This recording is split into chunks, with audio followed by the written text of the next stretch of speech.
Hello student, this is Rajni Mehta, Assistant Professor of Political Science. Welcome to my YouTube channel Political Mirror. आज हम करेंगे भारतीय राजनीति और क्षेत्रवाद। जैसा कि हमने पिछले 2 वीडियोज़ किए, उनमें हमने भारतीय राजनीति में धर्म और जाति की बात की। उसी तरीके से भारतीय राजनीति को खोखला करने वाली एक और दुष्प्रवृत्ति जो हमारी राजनीति के अंदर पैर पसार रही है, वो है क्षेत्रवाद। क्षेत्रवाद का मीनिंग होता है अपने क्षेत्र के प्रति विशेष लगाव। इसी टॉपिक को हम पढ़ेंगे।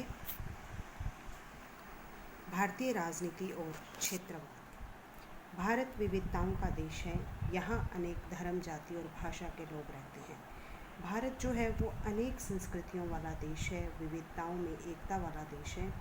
संविधान ने भारत को लोकतंत्रात्मक, गणराज्य, धर्मनिरपेक्ष व्यवस्था स्थापित की। इसी दिशा में 1950 में हम आगे बढ़ रहे हैं। भारत की प्रस्तावना में ही लिख दिया था कि भारत एक लोकतंत्रात्मक, धर्मनिरपेक्ष राज्य है, यानी भारत में सभी को समानता का दर्जा दिया गया है, जनता का शासन है, सब धर्म समान है। और 1950 से लेकर अब तक हम इसी दिशा में आगे बढ़ रहे हैं। अब तक भारत में 17 आम चुनाव हो चुके हैं। भारत की एकता और अखंडता बनी हुई है, जगत एक हो जाता है, लेकिन अनेक चुनौतियां भारत की राजव्यवस्था के सामने जो उसे घून की तरह खाई जा रही हैं, जैसे सांप्रदायिकता, जातिवाद, भाषावाद और क्षेत्रवाद। क्षेत्रवाद से अभिप्राय एक देश या देश के किसी भाग के उस छोटे से क्षेत्र से है जो आर्थिक, भौगोलिक, सामाजिक कारणों से अपने पृथक अस्तित्व के लिए जागरूक है। देखिए, क्षेत्रवाद का मीनिंग ये है कि कोई भी क्षेत्र या एक छोटा सा भाग जो अपने आर्थिक, भौगोलिक, सामाजिक कारणों के लिए अलग होना चाहता है। मनुष्य एक सामाजिक प्राणी है, वह अपने निवास स्थान और आसपास की भूमि से भावनात्मक संबंध होता है।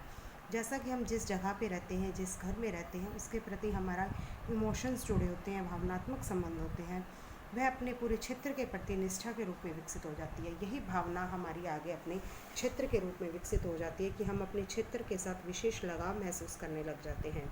भूगोल, जलवायु, रीति रिवाज, रहन सहन, संस्कृति, ऐतिहासिक अनुभव, तरीके आदि अंतर क्रियाओं से किसी क्षेत्र का निर्माण हो जाता है। एक क्षेत्र में रहते हुए हम अपने हिसाब से रहते हैं, रीति रिवाजों को फॉलो करते हैं, रहन सहन का तरीका हर क्षेत्र का अलग होता है, जलवायु अलग होती है, भूगोल अलग होता है। इस तरीके से सभी क्षेत्र एक दूसरे से अलग हो जाते हैं और हर व्यक्ति का अपने क्षेत्र के साथ भावनात्मक संबंध होता है। अगर हम इसी क्षेत्र को भारतीय राजनीति के दृष्टिकोण से देखें तो क्षेत्रवाद से अभिप्राय है राष्ट्र की तुलना में किसी क्षेत्र विशेष या प्रांत के प्रति भक्ति, विशेष आकर्षण या लगाव प्रदर्शित करना, कि देश की तुलना में अपने ही क्षेत्र को अधिक भक्ति करना, अपने ही क्षेत्र के प्रति अधिक आकर्षित होना। इस दृष्टि से क्षेत्रवाद राष्ट्रवाद की भावना का विलोम है। क्षेत्रवाद की भावना भाषा, धर्म पर आधारित है, जो राष्ट्र में विघटनकारी प्रवृत्तियों को बढ़ावा देता है। अगर हम राष्ट्र के दृष्टिकोण से देखें तो क्षेत्रवाद की भावना राष्ट्र को टूटने की कगार पर ले आती है और हम अपने क्षेत्र के प्रति प्यार करेंगे और राष्ट्र के प्रति लगाव नहीं दिखाएंगे तो यह हमारे लिए गलत होगा, एक देश के विकास के लिए गलत होगा। भारतीय राजनीति में क्षेत्रवाद के कारण, जैसा कि मैंने आपको बताया कि भारतीय राजनीति में क्षेत्रवाद अपने पैर पसार रहा है। इनके क्या कारण हैं? भौगोलिक, अभी मैंने बताया कि हर क्षेत्र की भौगोलिक स्थिति अलग होती है। भौगोलिक स्थिति अलग होने के कारण क्षेत्र ऐसा लगता है कि हम अपना अलग अस्तित्व बनाएं। जैसा कि हम देखते हैं कि उत्तर के जो भी राष्ट्र हैं उनके भौगोलिक स्थिति अलग है, दक्षिण की अलग है, पूर्वी साइड के राष्ट्रों की अलग है, पहाड़ी क्षेत्रों में अलग है। तो कुछ राष्ट्र ऐसे हैं जिनको ये लगता है कि भौगोलिक स्थिति से हम दूसरे राष्ट्रों से कटे फटे हैं, हमारा उनसे कोई लेना देना नहीं है, इसलिए वो अलग क्षेत्र की मांग करते हैं। संस्कृति, अब एक ही एरिया के अंदर कई बार संस्कृति भिन्न भिन्न होती है। कुछ लोगों की संस्कृति दूसरे लोगों से अलग होती है, रहन सहन अलग होता है। एक ही क्षेत्र में रहते हुए कुछ लोग अलग से होते हैं, तो वो संस्कृति की वजह से अलग होना चाहते हैं। ऐतिहासिक कारण, कुछ ऐसे कारण हैं जो इतिहास में हमें देखने को मिलते हैं। कुछ क्षेत्र ऐसे हैं जो अपने ऐतिहासिक वजूद की वजह से अलग होना चाहते हैं, अपने इतिहास में स्मृतियों की वजह से अलग होना चाहते हैं। आर्थिक कारण, कुछ क्षेत्र ऐसे हैं जिनका आर्थिक विकास बहुत ज़्यादा हुआ है और कुछ ऐसे हैं जिनका आर्थिक विकास बहुत कम हुआ है। जिनका आर्थिक विकास कम हुआ है वो राष्ट्र, उनको लगता है कि हम अलग हो सकते हैं, हम अपने क्षेत्र को अलग करके अपने आर्थिक विकास को बढ़ा सकते हैं। भाषा भी एक कारण है।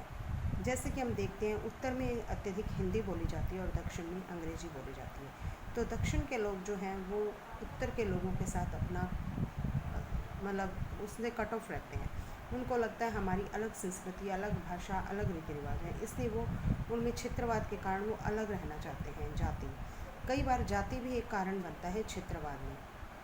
किसी क्षेत्र में किसी एक जाति की अधिक बहुलता होती है और उसमें दूसरी जाति के लोग बहुत कम होते हैं, इसलिए वो जाति अलग इकट्ठी होकर अपना एक अलग क्षेत्र बनाने की मांग करती है।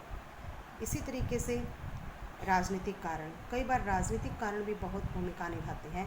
राजनीतिक दल किसी क्षेत्र विशेष में किसी ग्रुप को बढ़ावा देते हैं, जाति के आधार पर, भाषा के आधार पर, धर्म के आधार पर उन पर प्रेशराइज करते हैं कि वो क्षेत्र के तुम्हारा अलग क्षेत्र का निर्माण कर देंगे, तुम्हारे लिए अलग नीतियाँ बनाएंगे, योजनाएं बनाएंगे, जिस वजह से वो विशेष क्षेत्र अपने लिए अलग क्षेत्र की मांग करने लग जाता है।